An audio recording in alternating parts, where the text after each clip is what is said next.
इस रिपोर्ट में हम बात करेंगे बीजेपी सांसद सुब्रमण्यम स्वामी के बारे में।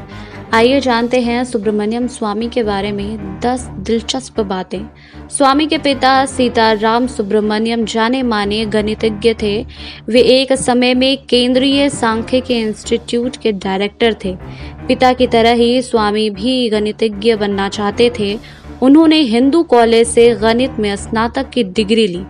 इसके बाद से भारतीय सांख्यिकी इंस्टीट्यूट कोलकाता पढ़ने गए। उसके बाद स्वामी के जीवन का विद्रोही गुण पहली बार कोलकाता में जाहिर हुआ। उस वक्त भारतीय सांख्यिकी इंस्टीट्यूट कोलकाता के डायरेक्टर महालानोबिस थे, जो स्वामी के पिता के प्रतिद्वंदी थे।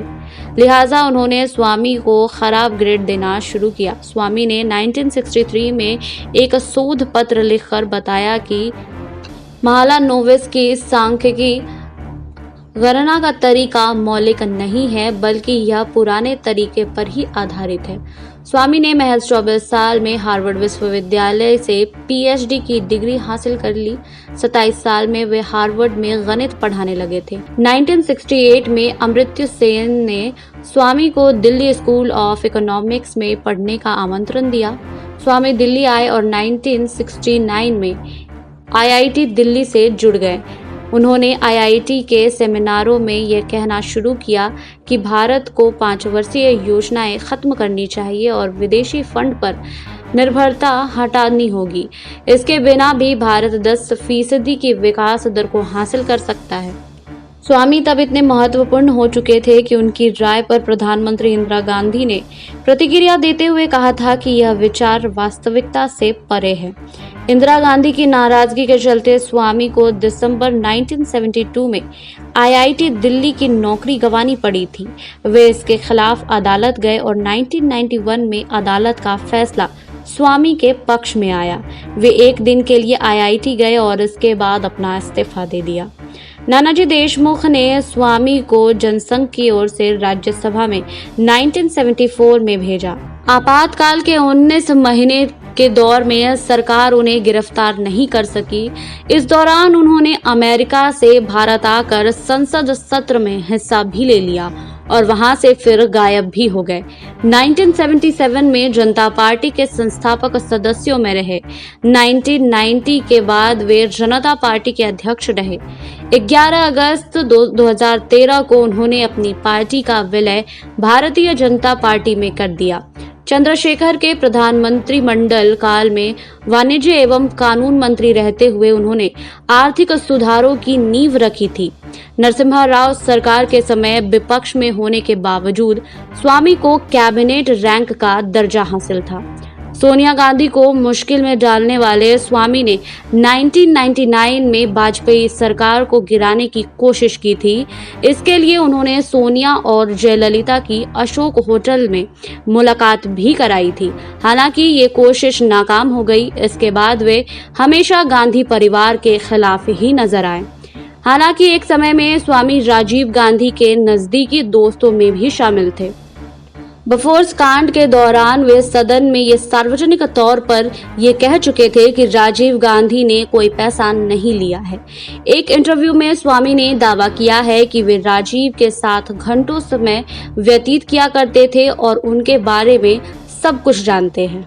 आज की नरेंद्र मोदी सरकार डॉक्टर सुब्रमण्यम स्वामी के निर्णायक कदमों को ही आगे बढ़ाते हुए लुटियंस दिल्ली की सत्ता का हिस्सा बनी है।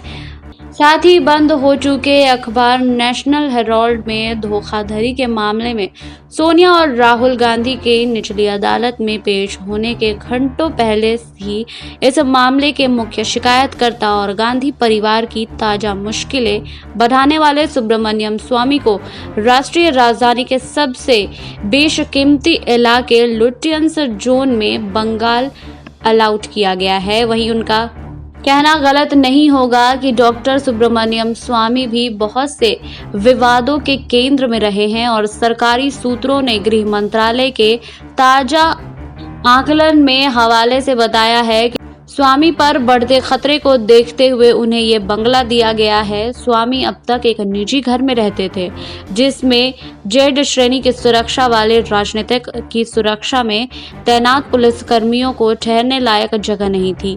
लेकिन स्वामी खुद को सिर्फ एक राजनेता नहीं मानते हैं। इस बात को यह कहकर प्रचारित किया जाता है कि डॉक्टर सुब्रमण्यम स्वामी का यह बंगला मोदी सरकार की सेवाओं के कारण मिली है।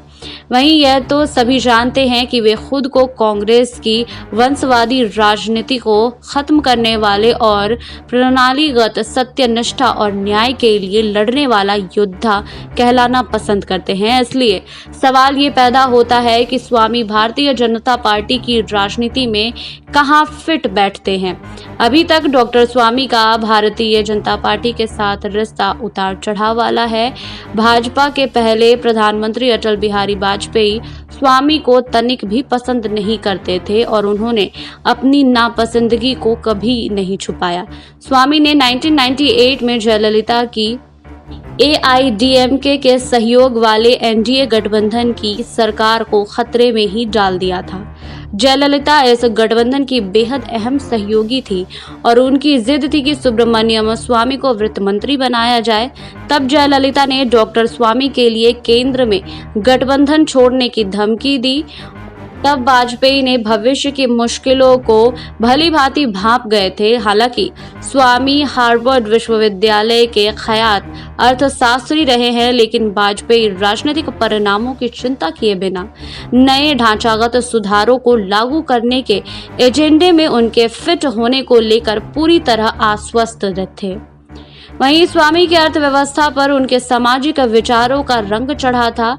वे विदेशी बैंकों में रखे गए काले धन को वापस लाने के अपने विचार को सख्ती से लागू करने के हिमायती थे। हालांकि उनके सुधारों की संकल्पना एक आधार स्वदेशी था जो वाजपेयी और उनके आर्थिक सलाहकारों के लिए किसी बड़ी मुश्किल से कम नहीं था।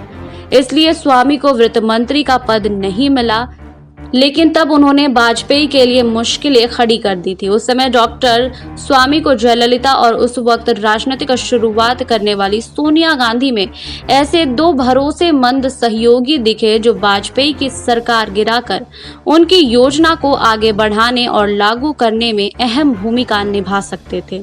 इसका परिणाम यह हुआ कि जब तक भाजपा पर अटल बिहारी वाजपेयी की पकड़ रही, स्वामी पार्टी में अपने पैर नहीं जमा पाए। अभी भी बीजेपी सांसद सुब्रमण्यम स्वामी अपनी ही सरकार को घेरते नजर आते हैं और हर गड़बड़ी को उजागर करते नजर आते हैं। आपको हमारी ये रिपोर्ट कैसी लगी, हमें कमेंट बॉक्स में लिखिए। बाकी और खबरों के लिए जुड़े रहिए SPN 9 न्यूज के साथ।